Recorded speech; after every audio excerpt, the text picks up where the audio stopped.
certainly through the first 10 days or so, all signs are pointing towards Kenny Payne. I mean, I know you've heard the same things, but when you've got big money people in the city of Louisville, influential people in the city of Louisville, influential people nationally, and they're all kind of saying the same things. And when you take into account the fact that Louisville is in this unique position again 4 years later of having an interim president and an interim athletic director and an interim men's basketball coach, I think Kenny Payne suddenly becomes kind of the safe, the logical hire if you're looking at all those factors, because who's really running this search? Are you going to let an interim AD and an interim president sign off on what is one of the more important hires, I think, in the history of Louisville basketball? And I think you can say that just because there have been so few coaching hires in the history of Louisville basketball, especially the modern history. When that's the case, Kenny Payne becomes kind of a safe option because he's got this, his weaknesses are also his strengths when it comes to fan arguments, because his weaknesses are obvious. They're out there. He's never been a head coach before. What's his system? What's his style? And nobody knows the answers to these questions. What's he going to do when Louisville's got the ball with 20 seconds to go in a one possession game? What type of play is he going to draw? We've got no idea. But those are also his strengths, because you can look at him and say, he's a blank canvas. He could be the greatest coach in the history of the world, and we just don't know it. And if you're an interim AD and an interim president, that's kind of an attractive option, as opposed to somebody who you can break down all their X's and O's. You can break down how they've done in the NCAA tournament, how many times they've gotten to the NCAA tournament, and all that stuff. So I think that's where we are. I mean, I think that you're going to keep hearing about interest more probably on the coach's side than on the UofL side, because how much can you do right now if you're Josh Hurd of the UofL search committee with all of these head coaches that are in the smack in the middle of conference play, trending towards the NCAA tournament? This is the most important time of the year for college basketball. It's the time when everybody's focused and everybody's trying to hit their stride before postseason play starts. So I think you're going to continue to hear that maybe some coaches are putting out feelers through their agents. Maybe there's interest there. Some guys are probably going to try to continue to leverage this to get more money from their current employer, which we saw from Bruce Pearl already. And I think some other guys are already trying to make that same play as well. But it certainly feels like at the end of the day, all roads are going to lead to Kenny Payne. And it would be, who knows, 6 weeks is a long time, but it would be more surprising than not if he wasn't the person who was ultimately named head coach at the end of this, at least as of where we stand right now. Yeah.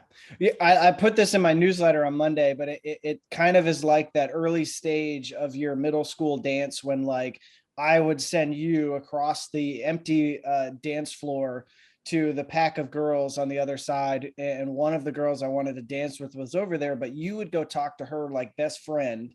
And you would say, hey, Jeff's thinking about dancing with Elizabeth. Do you think Elizabeth would be interested back? And then she'll go ask Elizabeth, and then you guys will be able to then deliver messages beyond that. That's where we are right now. And it's just like people, this is one of the things that I have said a long time. And I truly believe that this is the case. Our world, because of both Twitter and the instantaneous information delivery on Twitter, and also video games and how you can basically simulate and things just happen so quickly. Like a guy comes back from injury and he's perfectly fine the day that he's okay to play again in your video game. Obviously, that's not real life. This is not going to move fast. There is no one in town interviewing for this job. There has not been. There's been no contact between any of the candidates, direct contact between them and the guy who is doing the hiring in Josh Hurd. Now, never leave the chance out that I can't talk, but it's been a long 10 days. But don't sleep on the possibility. I'll put it this way. Don't sleep on the possibility for Louisville and the Louisville community, as we are seeing in the way the AD thing is transpiring on message boards and elsewhere, for there to be some parties who are eager to get involved and feel like they are representing the interests of the university when maybe they don't, or maybe they do. But as of right now, any contact with Kenny Payne would be probably from his friends who want to help him get the job, which by all means talk to your friend. I mean, we're in a very different place, Mike, aren't we, than 2018, when there were a lot of people who, it was a very vocal but very small number of folks who really wanted Kenny Payne to get a look from Vince Tyra. The arguments were sound. I have already apologized, or not apologized, but been honest in how disappointed I am with how I approached that whole thing back in 2018 when I was a beat writer. But things are very different now. It feels like the reason he's a safe hire is you connect with the 70s and 80s guys, the guys who feel like they are the foundation of this program, which they are. You connect with the folks who have been absolutely clamoring for Louisville to be a dynamic recruiting school, which is obviously a big influence of being Kentucky's rival. And then on top of all of that, it's a guy who, like you said, it's kind of a blank canvas so people can project what they hope he's going to do onto him. So it really is like a three-headed feel, and it's very different than it was 4 years ago when there was a clear and obvious like national coach of the year, definitely interested in Louisville definitely interested in him, coming off a huge season. Chris Mack was a very obvious hire at the time, and now it feels like Kenny Payne is kind of the obvious hire for Louisville.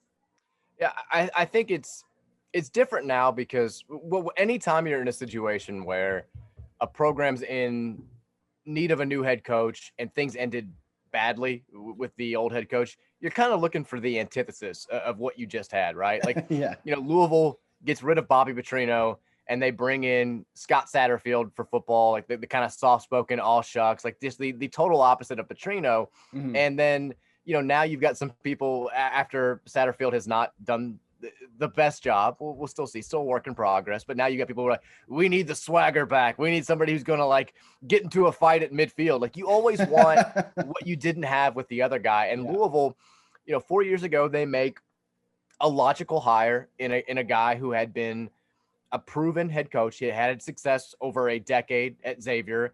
Had ties to the community. I don't know if you knew this, but his wife was from here and he's got family in the area. Mm-hmm. He was going to kind of be the opposite of Rick Pitino, and he was going to be approachable, and you could see him at Roosters doing all this stuff. Well, things don't work out great with Chris Mack, and he's gone now 4 years later. And so you're looking for a guy who does the things that Chris Mack couldn't do. The biggest questions when Chris Mack was making the jump from Xavier to Louisville was one of them, can he recruit at this level? Can he bring in 5-star players? Can he bring in the one and done type talent that Louisville was looking to get and really didn't get a whole lot of even when Rick Pitino was here and having his most success. Mm-hmm. And that didn't really happen. I know Mack had a highly rated recruiting class right out of the gate, but it still was loaded with guys kind of at the back end of that top 100 outside of Samuel Williamson. And so when things go poorly after 4 years, you bring in a guy and you're like, hey, it'd be nice to have a lot of 5-star players. It'd be nice to have a guy who, played basketball at a high level, played at Louisville, who would unify the fan base to a degree, who could bring in the former players into the fold. Because initially Chris Mack, I thought, did a good job at reaching out to Denny Crum, bringing him back into the mix. He had that, close practice where every former player and anybody who ever suited up for Louisville was invited and they took the big picture and it felt good. But it was very apparent after a couple of years that the former players weren't going to be won over that easily. They're still a little bit upset. They've been upset for 2 decades, pretty much, ever since Denny Crum was forced out, and they felt like they didn't have a say in who Tom Jurich hired. They didn't care that it was Rick Pitino. They wanted to at least have their input heard, and they felt like they weren't being heard. And after a couple of years with Chris Mack here, I think a lot of those same former players, they were like, it's cool that you reached out to us, but we still feel like we are not being treated with the respect that we deserve. We still feel like our say is not being taken into any sort of consideration. And if you hire Kenny Payne, I think that rectifies a lot of that. And in a weird, somebody made this point on my radio show last week. They were like, it's been 2 decades of kind of a fractured fan base and an alumni player group to a degree.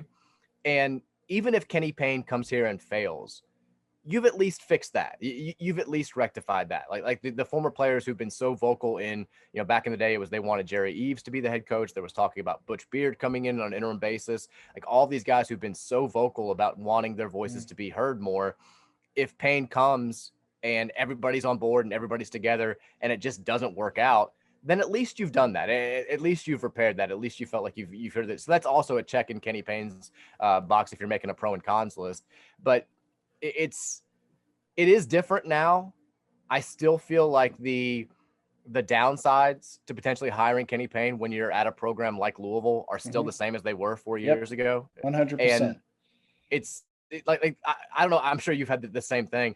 I've seen the same exact debates on in my mentions on Twitter, on my website, on the text line for our radio show. It's the same exact back and forth over and over and over. And at some point, it's like there's no points to be made. You know, he's never been a head coach before. Well, did you know Denny Crum was never a head coach before? Well, that was different. It was the 70s, and he was coaching under John. It's the same exact counterpoint. Mm-hmm. And at the end of the day, we're all just kind of guessing as far as how this all is going to work out, if it in fact is Kenny Payne who winds up taking this job. Yeah.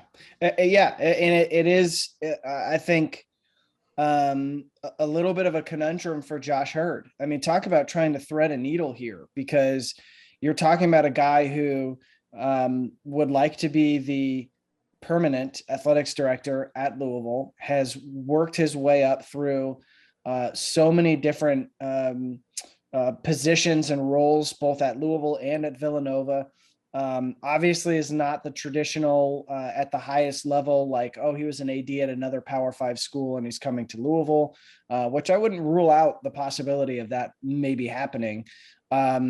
But he's in a really awkward spot, because it's like, okay, you've been empowered to go out and make this hire, but are you going to be undercut for the next 6 weeks, and then somebody else is going to be brought in and whatever work you've done will be fractured? And then how does that impact whatever coaching search that you had already conducted? And how does that impact people who might've been interested, and there might've been some headway there? So there's that complicating factor, in addition to maybe he doesn't want to hire Kenny Payne. Maybe he doesn't think that that's the right move. And that's not going to go over well. And it's clear that we're getting these sort of calcified, hardened kind of corners that we've run into, where there's people who there've been some rumblings about Tom Jurich, for instance, coming back as the athletics director. I have no idea how serious that is or not serious, but there's been a lot of chatter about it, and there's a lot of people. That? Yeah, I've heard that. Have you heard that? And it's like, it's gotten to the point where there's people on Twitter, there's people on message boards, and I realize that that's a small portion of a massive fan base who are basically like, you either hire Tom Jurich back or this is the worst thing ever. You either hire Kenny Payne or this is the worst thing ever. And I appreciate people's loyalty. I'm not going to go down that path, because I'm not as informed as people who've been around here longer, people like you, Mike, about all of that. But I would just say that it's setting itself up to be a really difficult needle to thread for Josh, if he's the one who does make this hire, and for if he were to hire literally anyone other than Kenny Payne. Because if you're like, say you're Mick Cronin, all right, Mick Cronin, I've heard from numerous industry sources, is interested in the job. I don't know what that level of interest is. I don't know if a great season that they're having right now at UCLA, maybe they go to the Final Four again, maybe they bump his salary up again. Maybe he decides that he'd rather be out there. But like a guy like that, who knows what Louisville is, has worked here, is from the region, has family in this area as well, is a Rick Pitino protege, comes back here. That's something he's going to be dealing with. Whether that's fair to him or not, that's something he's going to be dealing with. And I just don't know if it gets leaked out or it somehow comes out one way or another that they interviewed Kenny Payne. They sat down with him for 4 hours on a Tuesday and he laid out his plan for it, and they decided to go in a different direction. I still don't know if that would help, because it's like that or nothing, I think, for a lot of people. And it's not a position I would want to be in if I were an interim athletics director trying to make a good hire for one of the 6 or 7 best programs in college basketball.